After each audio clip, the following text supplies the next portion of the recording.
नजर उठाने का एक ही अंजाम होगा, तबाही। भारत में निर्दोष लोगों का खून बहाने का एक ही अंजाम होगा, विनाश और महाविनाश।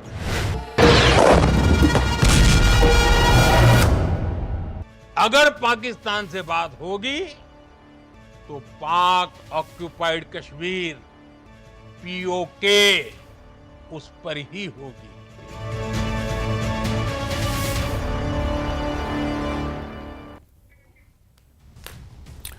स्वागत है आपका न्यूज़ 18 जम्मू कश्मीर लद्दाख हिमाचल में। मैं हूं विशाल और आप देख रहे हैं JKLH प्राइम टाइम। बहुत सारी तस्वीर बिल्कुल अब साफ हो गई है। सीधे तौर पर प्रधानमंत्री को अभी आपने सुना, उन्होंने कहा है कि अगर कश्मीर पर बात होगी तो पीओके पर बात होगी, कश्मीर पर नहीं बल्कि पीओके पर बात होगी।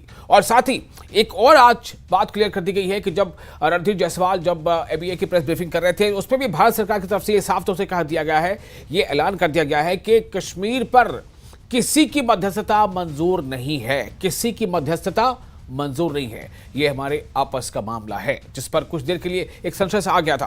फिर आज बहुत सारी ऐसी बातें हैं, उस पर चर्चा करेंगे। आप बने रहे हमारे साथ।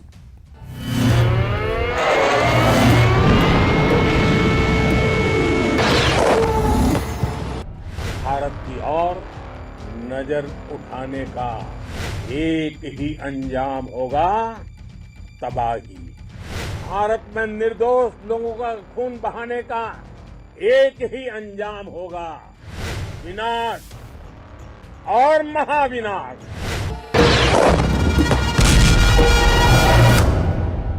अगर पाकिस्तान से बात होगी तो पाक ऑक्युपाइड कश्मीर पीओके उस पर ही होगी।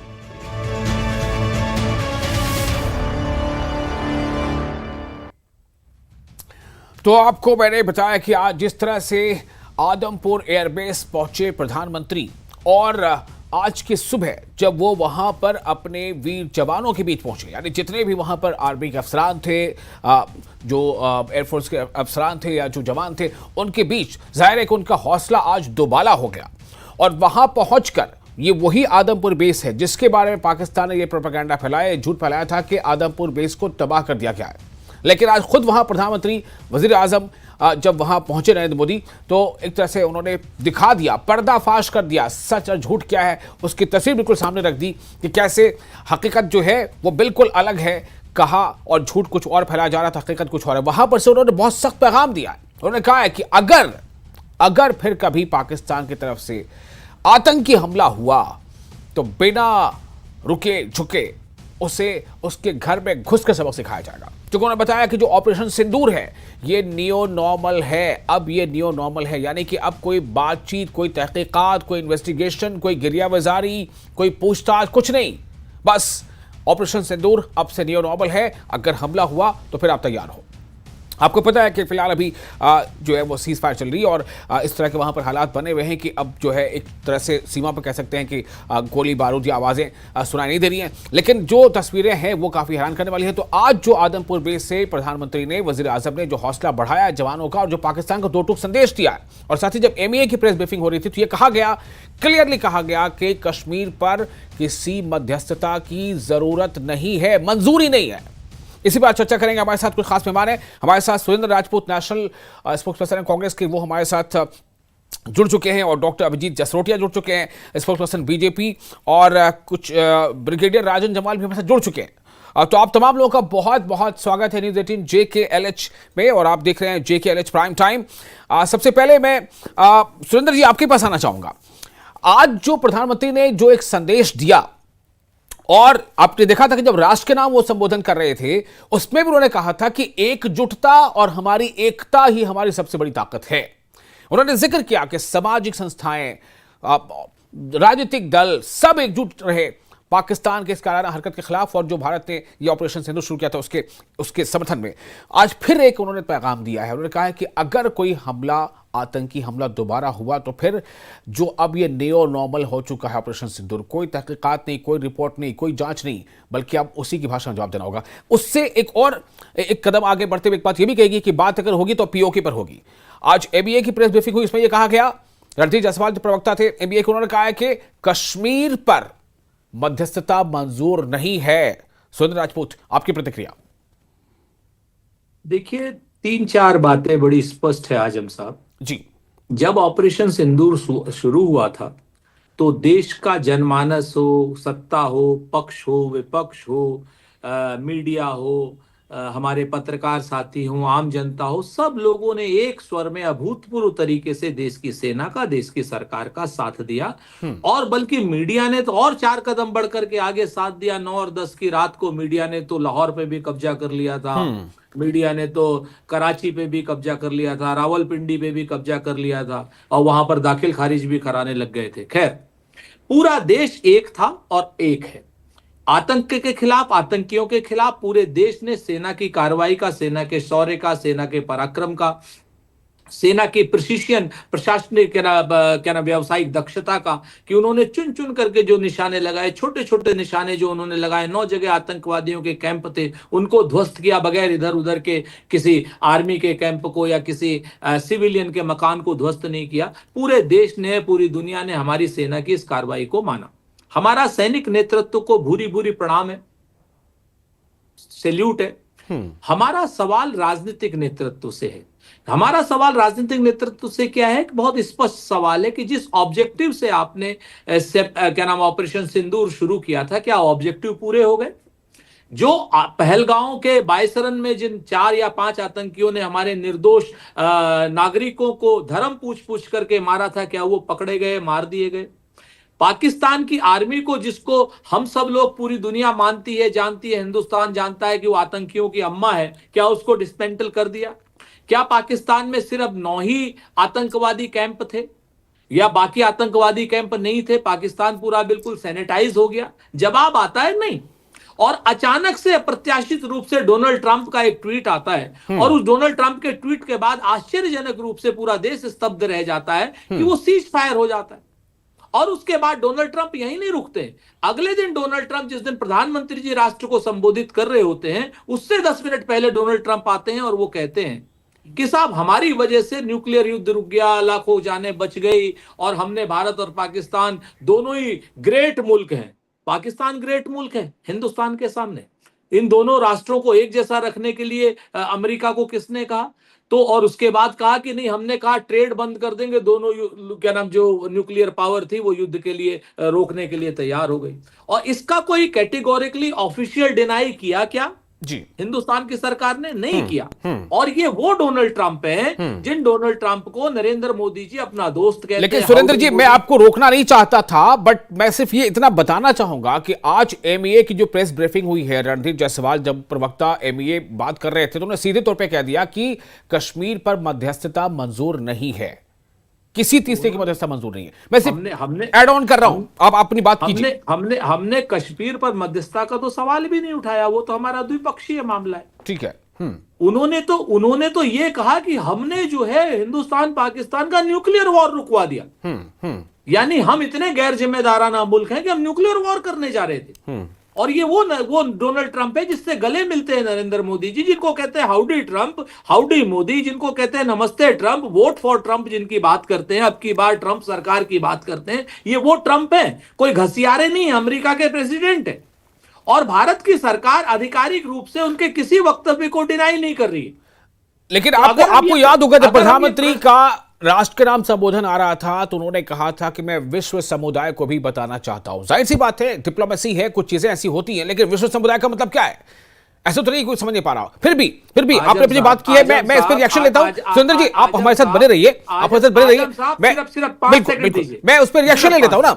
हमारे साथ जसरोटिया जी है, डॉक्टर अभिजीत जसरोटिया है, उनसे रिएक्शन ले लेता हूं, फिर मैं आपके पास आऊंगा। I'll come to you. साहब को हम सुन लेंगे 5 second. I'll come to you, please. I'll come to you. नहीं 5 सेकंड साहब, आप ही के लिए सवाल है। मैं आ रहा हूं आपके पास, मैं आपके पास आ रहा हूं ना, थोड़ा सा संयम रखिए। मैं आपके पास आ रहा हूं, मैं आपके पास आ रहा हूं। प्रधानमंत्री नरेंद्र मोदी सुरेंद्र राजपूत जी, क्यों चाहते हो? इतना बेचैन मत होइए, मैं आपके पास आ रहा हूं। रखा है आप मीडिया वालों के साथ प्रधानमंत्री, मैं आपके पास आ रहा हूं। अभिजीत जी बोलिए, अभिजीत जी आपको जवाब देना है। ये मैसेज क्या काफी नहीं है कि मध्यस्थता कश्मीर पर हमें नहीं चाहिए? पहली बात, प्रधानमंत्री कह रहे हैं कि विश्व समुदाय को मैं बताना चाहता हूं कि किस तरह से आगे भारत कदम उठाएगा और नहीं उठाएगा। और साथ ही साथ सुरेंद्र राजपूत जी ने कहा आपको कुछ कहना है तो आप कह सकते हैं। सुरेंद्र जी, आप बने रहिए, आपके पास फिर आ रहा हूं मैं जी। जसरोटिया जी, हमारे पास आप बिल्कुल नहीं आएंगे, बहुत हमें बहुत मालूम है, धन्यवाद क्योंकि आपका। आपकी मैं अपनी पोल शुरुआत आप बने रहिए एक तो बात से आप तो करना देख तो चाहूंगा। लीजिए, मैं आपके पास आ रहा हूं वापस। जसरोटिया जी जी। चले, मैं अपनी बात शुरू करता हूं और बात में एक शेर से शुरू करूंगा कि तू मेरी तरक्की से ना जल, तू मेरी तरक्की से ना जल, इसमें तेरा भी फायदा है। तेरी कीमत कुछ ज्यादा थी, मेरा ईमान कुछ ज्यादा। सबसे बड़ी बात मैं अभी भी मैं बस मुझे इतना लगता कह है देना जो चाहता हूं अभिजीत कांग्रेस जी कि आपको जवाब भी शेर के साथ ही मिलेगा। बड़े माहिर हैं इसमें सुरेंद्र जी इस बारे में, आप बस इंतजार कीजिए, देखिए कितना अच्छा शेर आएगा उनकी तरफ से। तो फिलहाल अपनी बात पूरी कीजिए आप मैं जी। अभी भी अभिजीत जी आप अपनी मैंने बात पूरी मैंने कीजिए प्लीज। खैर मैं अपने पूरे देशवासियों की और मैं इवन अपोजिशन की भी सराहना करना चाहूंगा कि जी जिस तरह से उन्होंने इस आपदा की घड़ी के अंदर, इस घड़ी के अंदर जो पूरे के पूरे सरकार के साथ अपनी खड़े रहे, उसके अंदर भी बड़ी अच्छी बात है। हमने बता दिया पाकिस्तान जैसे नापाक मुल्क को कि जब भी हिंदुस्तान के ऊपर ऐसी बात आएगी तो हम आपस की कोई ओछी राजनीति ना करते हुए हम अपने देश के साथ खड़े रहेंगे, अपने भारत की फौज के साथ खड़े रहेंगे, अपने भारत की एयरफोर्स के साथ खड़े रहेंगे और नेवी के साथ खड़े रहेंगे। ये हमने बता दिया। और मुझे लगता है कि मैं इनकी स्टेटमेंट से ना जाकर जो कांग्रेस की स्टेटमेंट है, जो कांग्रेस की तरफ से जो इनकी सेंट्रल लीडरशिप की तरफ से स्टेटमेंट आई, मैं अभी भी उसी के साथ खड़ा हूं और मैं उसकी सराहना भी जरूर करूंगा। रही बात आज हमारा संदेश क्या है, आज संदेश बिल्कुल सीधा है कि अगर हमारे पर किसी तरह का भी कोई भी इस तरह का दुस्साहस फिर से पाकिस्तान करता है, तो जिस तरह से 22 मिनट में पाकिस्तान को सबक सिखा दिया गया था, उन सभी के सभी टेररिस्ट ठिकानों को ध्वस्त कर दिया गया था और 22-25 मिनट में ही हमने बता दिया कि हिंदुस्तान आज किस चीज की क्या कैपेसिटी रखता है और क्या कैपेबिलिटी रखता है। और मैं पाकिस्तान जैसे नापाक मुल्क को यह बताना चाहता हूं कि भाड़े के टट्टुओं से ना तो जिहाद चलता है ना देश चलता है, और भाड़े पे लिए हुए हथियारों से भी आपकी लड़ाई नहीं लड़ी जा सकती। हमारे देश के खुद के जो हथियार थे उन्होंने आज आपको बता दिया कि 100% एक्यूरेसी के साथ आज हिंदुस्तान कहां पहुंच गया। और पिछले 10-12 सालों से खासकर ये जो चीजें हुई हैं, जो नई वॉरफेयर और नई टेक्नोलॉजी के साथ वॉरफेयर लड़ी जाती है, और बताया गया कि किस तरह से आपके एयर बेसिस को ध्वस्त कर दिया गया और जो आप झूठ परोस रहे थे, आज उसके लिए माननीय प्रधानमंत्री ने उसी एयर बेस पे जाकर बता दिया कि झूठ से काम नहीं चलेगा। आज सोशल मीडिया का जमाना है, आज हर इंसान को पता है कौन क्या कर रहा है और क्या नहीं कर रहा है। और हमने फिर भी मुझे लगता है बड़ा धैर्य रखते हुए हमने हर एक चीज को, हमने किसी सिविलियन को या किसी को टारगेट नहीं किया, हमने उन्हीं को टारगेट किया जो दुनिया में टेरर बांटते फिर रहे हैं, जिनके लिए मौत के सौदागर जो पाले जाते हैं, ऐसे लोगों को हमने सबक सिखाया है। और हमने बता दिया कि अब ये वो भारत नहीं है जो 26/11 को हुआ करता था, अब ये नया भारत है और नया भारत घर में घुसकर मारेगा। हमारे अगर मासूमों का आप रक्त बहाओगे, किसी का धर्म पूछ के रक्त बहाओगे, तो हम बता देंगे कि हमारा धर्म जो है वो इंसानियत है। वो इंसानियत के चलते हम उस एक एक इंसान का बदला लेंगे अगर आप इस तरह करोगे। और हमारे माननीय प्रधानमंत्री जी ने यह भी बता दिया कि पानी और लहू इकट्ठा नहीं बहेगा। अगर आप कहोगे तो जो भी हम कर सकते हैं उसे हम जरूर करेंगे, लेकिन हमारे देश की तरफ उठने वाली हर नजर का, हर दुस्साहस का हम अच्छी तरह से सक्षम है जवाब देने के लिए। और अभिजीत जी अगर आप मुझे इजाजत दे तो मैं जरा ब्रिगेडियर राजन जमाल जी के पास जाऊं, वो भी हमारे साथ जुड़ चुके हैं। फर्स्ट रिएक्शन ले लेते हैं, फिर सेकंड राउंड में आएंगे, फिर देखते हैं क्या शेर व शायरी कैसी रहती है अभी सुंदर जी की। जी राजन जी, मैं आपके पास आना चाहता हूं। सीरियस टॉक, जाहिर सी बात है कि जो प्रधानमंत्री ने आज कहा, एक तो राष्ट्र के नाम संबोधन में कुछ बातें वहां कहीं, कुछ आज क्लियर किया जब वो आदमपुर बेस, सबसे बड़ी बात तो है कि प्रधानमंत्री का आदमपुर बेस पे, एयरबेस पे जाना ही बड़ी बात है, क्योंकि उसको लेकर के पाकिस्तान ये झूठ फैला रहा था कि उसको तबाह कर दिया गया है। आज खुद प्रधानमंत्री वहां मौजूद थे और वो गए, वहां देखा, उन्होंने जवानों से मिले। तो मैं अब आपसे ये जानना चाहता हूं कि जो अहम बात है वो ये है कि ऑपरेशन सिंदूर अब नियो नॉर्मल है, यानी कि अगर कोई आतंकी हमला हुआ तो अब इंतजार नहीं, कोई आग्रह नहीं, कोई सबूत या कोई जांच इसकी या कोई इन्वेस्टिगेशन बाहर की कोई एजेंसी या थर्ड पार्टी, कुछ नहीं। अगर आतंकी हमला हुआ तो फिर अपनी शर्तों पर अब तरीके से जवाब देंगे। ये कितना बड़ा संदेश है, मैं आपसे जानना चाहता हूं। अभी पूछ रहे थे कि सिंदूर का क्या ऑब्जेक्टिव अचीव हुआ। जी, अगर मैं बोलूं कि सिंदूर का सबसे बड़ा ऑब्जेक्टिव ये था कि इसको एक नया नॉर्मल बना देना। तो आप बताइए अचीव हुआ नहीं हुआ? ट्रंप की बात हो रही है, देखिए एक जियोपॉलिटिक्स थोड़ा समझिए। जब ऐसे युद्ध के हालत होते हैं ना, हर कोई हर एक से बात कर रहा होता है। आपका मतलब इतने दिनों में हम इजराइल, इजिप्ट, खाली अमेरिका छोड़ो और हर देश से बात कर रहे थे। हम क्यों, पाकिस्तान भी बात कर रहा था, और वो हमारा क्या व्यू है वो उनके थ्रू पाकिस्तान तक पहुंच रहा था, और पाकिस्तान का क्या व्यू है वो हमारे तक। ये नॉर्मल प्रोसेस है। अब इसमें 10 मई के दिन कुछ बड़ा हुआ है। जो हम समझ रहे हैं कि जो अपने उनके सारे एयरबेस, आप देखिए कहां से, स्कार्दू से लेकर नीचे बिल्कुल सिंध तक हमने उनके सारे एयर बेसिस उड़ा दिए। I mean it is something like कि भी आपके पास हवाई जहाज तो हैं पर हैंगर में खड़े रहेंगे, कल से बाहर नहीं निकल सकते हैं। ये एक बड़ा ऑब्जेक्टिव था और इसके साथ साथ कुछ बड़ा हुआ है, कुछ बड़ा हुआ है पाकिस्तान के अंदर, जिसने उनको मजबूर किया कि जो मतलब करो। हमने अमेरिका की बात नहीं मानी, हमारे को डीजी उनके जो अपना एमओ डीजी एमओ का उनका फोन आया, हमने बोला उनकी तरफ से आने दो, पहले उधर आया। हाँ। अब अगर ट्रंप क्रेडिट ले रहे हैं तो इमेच्योरिटी ट्रंप की है, हमारी नहीं है। वो उनको वैसे भी मतलब वो ना गाजा का युद्ध रोक पाए ना यूक्रेन का युद्ध रोक पाए, उनकी अपनी कंपल्शन थी। उसके बारे में आप देखिए ऑब्जेक्टिव जहां तक थे, ये इन 4 जिन बंदों ने किया था, ऑब्जेक्टिव उनको मारने का नहीं था। वो हिंदुस्तान के अंदर है, वो भारतीय सेना उनको मार लेगी। ऑपरेशन सिंदूर उससे अलग है। अब कुछ बेसिक यार तो याद रखो, उन 4 आदमी को मारने के लिए नहीं था।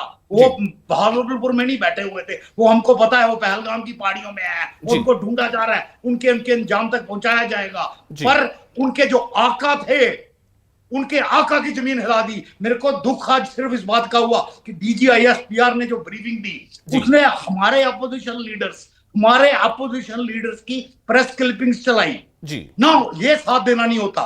देखिए साथ देना होता है कि आप देश का अंत तक साथ दो। अगर उस वक्त नहीं देते, 7 तारीख को लोग जूते मार मार के घरों से निकालते, तो मजबूरी में साथ देना अलग होता है। असली साथ पता लगता है कि आप क्या देश के साथ हैं जब आप लगातार साथ में हैं।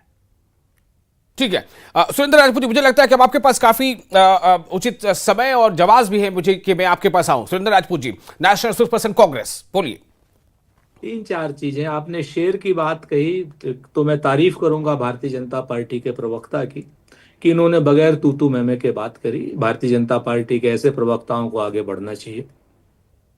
वो कहते हैं कुछ लोग तुम्हें समझाएंगे, कुछ तुमको खौफ दिलाएंगे, जो है वो भी खो सकता है, और इस राह में रहजन है इतने, कुछ और यहाँ हो सकता है, और कुछ और तो अक्सर होता है, पर तुम इस पल में जिंदा हो, ये पल तुम में जिंदा है, ये वक्त नहीं फिर आएगा, तुम अपनी करनी कर गुजरो, जो होगा देखा जाएगा। मैं यहाँ पर जो बात है मेरी बात यह है कि पूरा देश एक है, और जो ब्रिगेडियर साहब डिफेंस एक्सपर्ट बनकर के बैठे हैं इनको, जम्वाल साहब को भी मेरी एक गुजारिश है कि अपनी जो पूर्व सैनिक की इज्जत है वो बना करके रखे, राजनीतिक मामलों में ना पड़े तो ज्यादा बेहतर है। और ब्रिगेडियर जी को आप ऐसा क्यों कह रहे हैं? मैं इसलिए ब्रिगेडियर जी को आप ऐसा क्यों कह रहे हैं?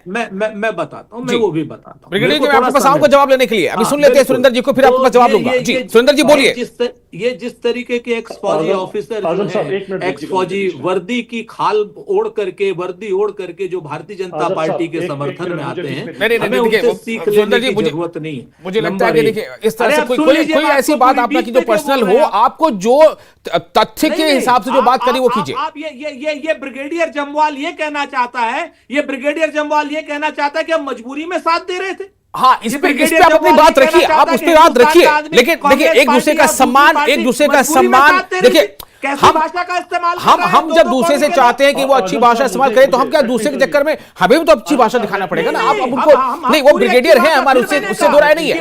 आप तथ्यात्मक तौर पर उनको कट कीजिए, उनको आप क्रॉस कीजिए। ऑफिसर जी फौज की बात करें, राजनीति की बात न करें तो बेहतर होगा, और राजनीति की बात करनी है तो खुल करके राजनीति की बात करें, फिर आलोचना भी सहें, फिर आलोचना सहने की भी हिम्मत रखें। और अगर ये लोग आलोचना सहने की हिम्मत नहीं रख सकते तो रिटायर्ड लोगों की टोपी पहन करके सेना की इज्जत को बयान आज इस्तेमाल किए नहीं, इज्जत को ना उतारें ये लोग। सिंपल बताइए मेरे को। अभी चुप रह के सुनिए ब्रिगेडियर, उसके बाद अपने बारे में बोल लेना। और दूसरी बात मेरी मीडिया से भी वो है कि आज की डेट में हम सवाल भारतीय जनता पार्टी से करते हैं, हम सवाल भारतीय जनता पार्टी से करते हैं कि डोनाल्ड ट्रंप ने क्या किया, और जवाब मीडिया देती है हमको। अरे भाई, हमको सवाल का जवाब भारतीय जनता पार्टी की सरकार से चाहिए।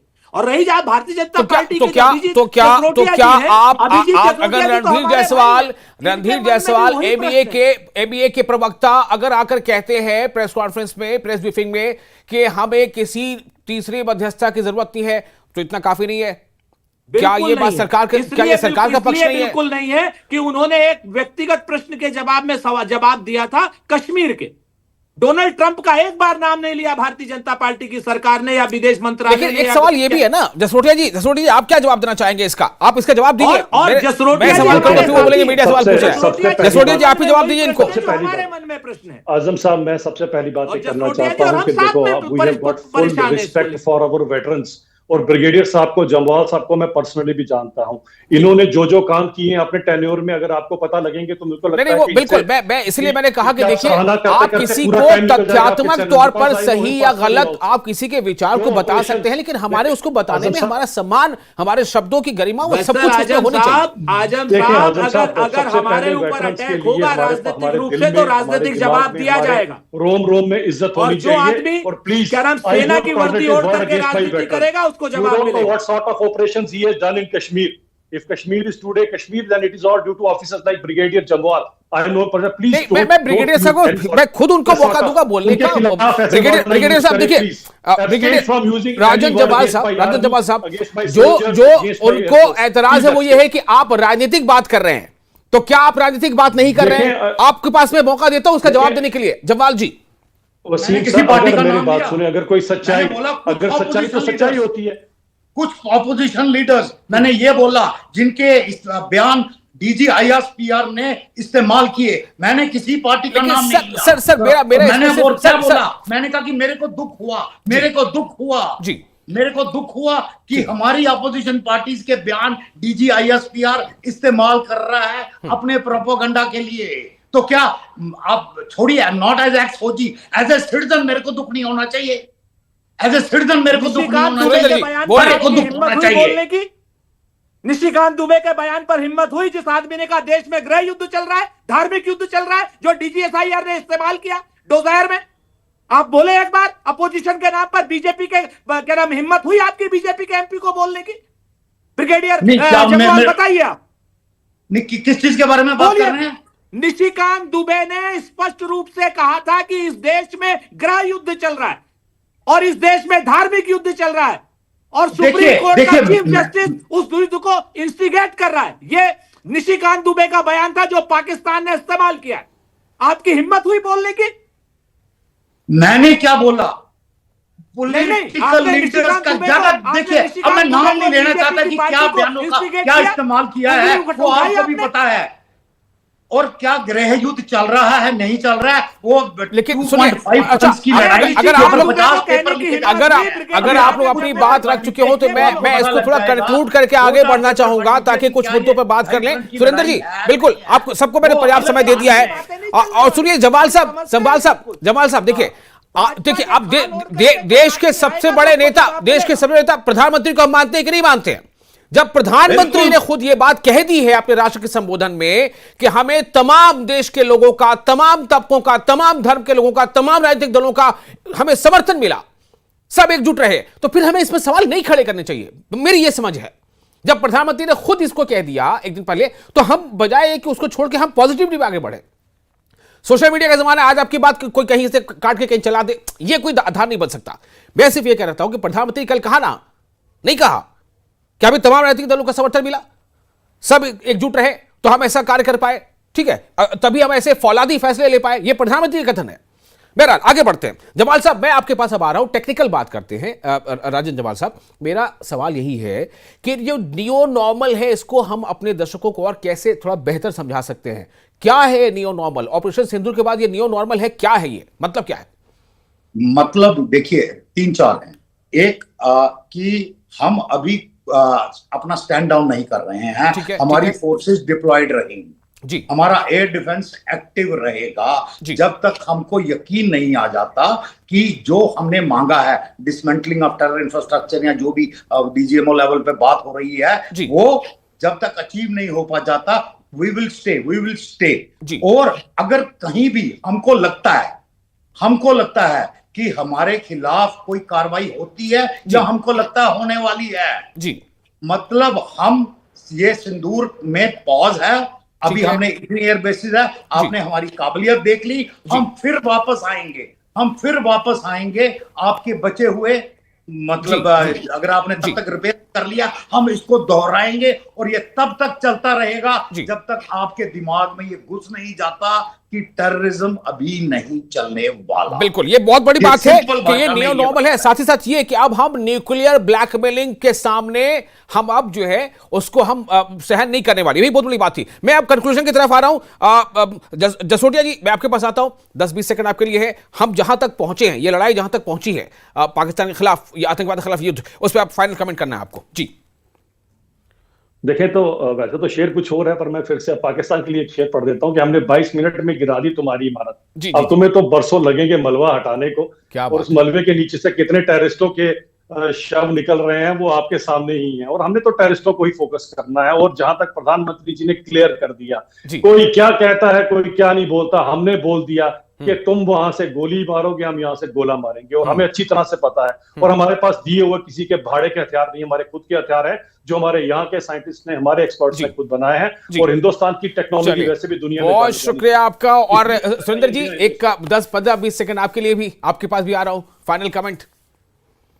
देखिए, सेना के शौर्य, सेना के पराक्रम और सेना की गोली और गोले चलाने की क्षमता पर हमें गर्व है। हम भूरी भूरी उसकी प्रशंसा करते हैं। और राजनीतिक नेतृत्व से जो हमारे सवाल हैं, जो हमें समझ में आएंगे, वो हम सवाल करेंगे। और देश की एकता और अखंडता के लिए वो सवाल आवश्यक है, लोकतंत्र के लिए वो सवाल आवश्यक है। और हम चाहते हैं कि क्या नाम, सर्वदलीय बैठक हो और संसद का सत्र बुलाया जाए, ये हमारी मांग है। चलिए, और राजन जवाद जी ने बड़ी अच्छी बात कही है लास्ट में, वो कि ये नियो नॉर्मल है। अब इससे पाकिस्तान को ये होशियार रहना है कि अगर आपने किया तो फिर हम भी ऐसे ही करेंगे, बिना बताए, अपनी तरीके से, अपनी शर्तों पर, और ये होता रहेगा। अगर आप करते रहोगे तो हम, ये होता रहेगा। बहरहाल बहुत शुक्रिया आप तमाम मेहमानों का। मेरी फिर ख्वाहिश ये रहेगी कि कभी फिर से एक बार जो है जसोटिया जी को और सुंदर जी को एक साथ स्क्रीन पर बुलाया जाए। बड़ी अच्छी शेरो शायरी दोनों तरफ से हुई है, यानी गोलीबारी के बीच में शेरो शायरी, बड़ा मजा आ गया। चलिए, बहुत शुक्रिया आप तमाम लोगों का। आप बने रहने के साथ, हमें दे इजाजत, नमस्कार।